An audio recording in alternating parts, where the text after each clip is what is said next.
जैसे दिनों का वहम क्यों करते हैं महाराज जी? सारे दिन भगवान के हैं तो जैसे मंगलवार को नहीं नहीं करना। नहीं नहीं, इसमें शास्त्र मर्यादा है। इसमें जो शास्त्र मर्यादा है उसका हमें पालन करना चाहिए। जैसे संध्या के समय मैथुन नहीं करना, भोजन नहीं करना, शयन नहीं करना, उस समय जप करना, भगवान का ध्यान करना। तो शास्त्र जो आज्ञा करता है, हम अगर उसका पालन करेंगे तो हमारी उन्नति होगी। अब जैसे गुरुवार के दिन किसी भी स्थिति में बाल नहीं कटाना, द्वादशी के दिन किसी भी स्थिति में तुलसी जी को नहीं छूना। तो जो शास्त्र मर्यादा बनाई गई, अब उसमें हम क्यों नहीं कह सकते? क्योंकि ये ब्रह्म ऋषियों के द्वारा बनाई हुई मर्यादा है। बुधवार को और शुक्रवार को आप बाल कटवा सकते हैं, लेकिन अन्य दिनों में कटवाने से आपके पुण्य क्षय होंगे।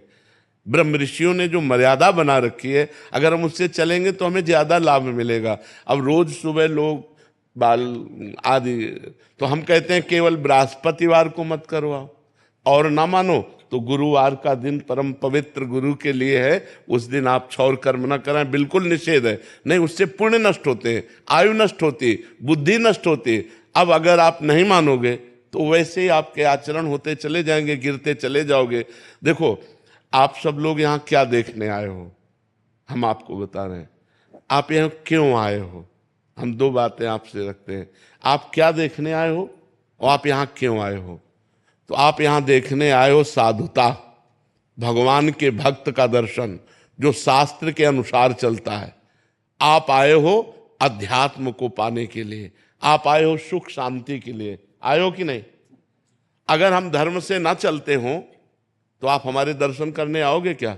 हम भी तो एक मनुष्य हैं, हम भी तो आप जैसे ही हैं।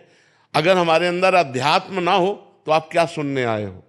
तो आप सोचो, उन्हीं ब्रह्म ऋषियों ने ये मर्यादा रखी। वैसे ही जब हम चलते तो हमारे अंदर तेज, हमारे अंदर शांति, हमारे वचनों का प्रभाव, हमारे दर्शन मात्र से तुम्हें सुख मिलेगा। तो क्या वो आप नहीं बन सकते? आप विचार करो। तो जो शास्त्रों में लिखा है उस पर हम क्यों में नहीं लगाते, उसका हम आचरण करते हैं। जैसे डॉक्टर कहता है कि आपको ये नहीं खाना, ये नहीं खाना, ये नहीं, तो हम उनसे क्यों बोलते हैं क्या दही नहीं खाना? अरे भाई, दही तो बहुत अच्छी चीज है, क्यों नहीं खाना? क्योंकि तुम्हारा रोग बढ़ जाएगा। जब तुम ठीक हो जाओगे तब तुम सब कुछ कर सकते हो, लेकिन जब तक ठीक नहीं होते तब तक तुम्हें दही नहीं खाना, ऐसा मना किया जाता ना। जब तक हमारा ज्ञान नष्ट नहीं हो जाता तब तक ये सब बातें, और ज्ञान नष्ट हो गया तो फिर कोई नियम नहीं, फिर वो सबके ऊपर पहुंच जाता है। जब स्वस्थ हो गया तो खूब दही खाओ, क्या परेशानी है? जब आप आत्मा स्वरूप में स्थित हो गए, देह भाव खत्म हो गया, तो बार बने या बना रखा रहे, क्या फर्क पड़ता है? तो हम अभी देहाभिमानी हैं, देह भाव से चलते हैं। तो हमें शास्त्र के नियमों का पालन करना। जो आज शास्त्र के नियमों का पालन नहीं करते हैं तो गिरते चले जाते हैं। अब ये शास्त्र आज्ञा करता है, जिस दिन से गर्भ आ जाए उस दिन से माता पिता को ब्रह्मचर्य रहना चाहिए। क्यों? क्योंकि वही वीर शक्ति फिर उसके ऊपर जाएगी तो उसके दिमाग पे, उसके अंगों पे वो कुप्रभाव पैदा करेगी, वो उसकी हानि पैदा करेगी और उसमें गलत संस्कार पड़ जाएंगे। कौन मानता है? शास्त्र जो आज्ञा करता है, अगर उसके अनुसार चलो तो आज सब सुखी हो जाएं। पर शास्त्र की आज्ञा का कहाँ पालन हो रहा है? बोले प्रातः काल उठना चाहिए, ब्रह्म मुहूर्त में उठ करके गुरुजनों माता पिता के चरण छूने चाहिए। कौन मान रहा है? प्रातः काल उठ के रघुनाथा, मात पिता गुरु नावै माथा, मातृदेवो भव पितृदेवो भव अतिथि देवो भव। कहाँ गया? पहले लिखा होता था घरों में बड़े अक्षरों में अतिथि देवो भव, अब लिखा होता कुत्ते से सावधान, नहीं लिखा होता। तो हमारे जो शास्त्र कहते हैं उस पे हम क्यों लगाने का अधिकार नहीं करते?